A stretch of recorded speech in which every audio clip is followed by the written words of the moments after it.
இப்போ நம்ம பேச இருக்கிற படம் கல்பாத்தி அகரன். அர்ச்சனா, கல்பாத்தி அர்ச்சனா ப்ரொடியூஸ் பண்ணி Dileep Rangarajan love today hero director, அவர் ஹீரோவாக நடிச்சிருக்க படம் ராகுலன். இந்த படத்தை பொறுத்தளவு கதைன்னு பார்த்தீங்கன்னா நிறைய படங்களில் உள்ள கதை ஒரு ஸ்டூடெண்ட்ஸுடைய கதை தான். இது எவ்வளோ படங்கள் நம்ம சொல்லலாம்.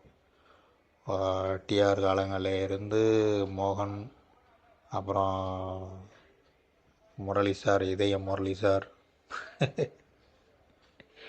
அது ஒரு மொக்கை வாங்கிட்டு இருக்கக்கூடிய ஸ்டூடெண்ட்ஸ், இப்படி தான் நம்ம சொல்லணும். அது இப்போ லாஸ்ட்டாக பார்த்தீங்கன்னா அந்த டான்னு வந்தது, சிவகார்த்திகேயன் படம். இதுவுமே திடீர்னு அவனுக்குள்ளே ஒரு வீரம் வரும். அப்படி தான் ராகுலன் படம் இப்படி தான் ட்ராவல் ஆகுது. ஆனால் படம் போகிறது தெரியலைங்க. அந்த திரைக்கதைம்பாங்க பார்த்தீங்களா, ஸ்பீடு. இதில் தான் ஒரு பேட்டி கூட நான் பார்த்தேன். டைரக்டர்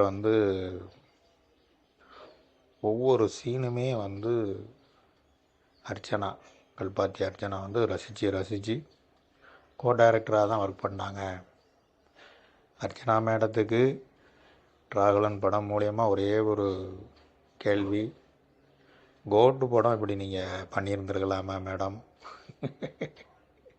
இன்றைக்கி சினிமா ரசிகர்கள் எல்லோரும் கொண்டாடியிருப்பாங்க, விஜய் ரசிகர் தான் கொண்டாடினாங்க. சரி, அதை விடுவோம். இப்போ ராகுலன் படத்துக்கு வருவோம். இந்த படத்தை பற்றி சொல்லணும் அப்படின்னா, டைரக்டர் சொன்னது உண்மை தான். கதை, சீனு, டைலாக்கெலாம் நம்ம நிறைய படங்களில் கேட்டு வச்சா கூட இந்த திரைக்கதைன்னு ஒன்று இருக்குங்க, அதுதான் ஆடியன்ஸ் மத்தியில் பேசப்படும். அடுத்தால என்ன ட்விஸ்ட்டு, அதாவது அடுத்தால என்ன கிளைமேக்ஸ்லாம் பார்த்தீங்கன்னா என்ன நடக்க போகுது எல்லாம் தலையை பிச்சுட்டு இருப்பாங்க. கஷ்டப்பட்டு உழைச்சிருக்காங்க. இந்த ராகுலன் படத்தில் உள்ள டெக்னீஷியன் எல்லாருமே அவங்கவுங்க வேலையை கரெக்டாக, அதனால தான் படம் பெட்டராக வரணும். யாராவது இப்போ கிரிக்கெட்டில் 11 பேரும் வெறியாக இருந்தால் தான் அந்த அணி வேர்ல்டு கப்பு போக முடியும், ஜெயிக்க முடியும். அதே மாதிரி எல்லோரும், அதை cameraman, music director, co director, associate director, number 1 director, 2வது ப்ரொடியூசரு. அப்போது எல்லாம் அவங்க வேலையை, ப்ரொடியூசர் நான் பணம் போடுதான், எனக்கு என்ன பிஸ்னஸ் இருக்குது, ஓடிடி இருக்குது, அது இருந்து வீட்டில் உட்காந்தா படம் போகுது. இப்போ அவங்களும் இன்வால்வ் இந்த படத்தில் தெரியுது. ராகுலன் படத்தில் எல்லாருடைய உழைப்பு கண்ணு முன்னால் தெரியுது. அதனால தான் படம் போர் அடிக்காமல்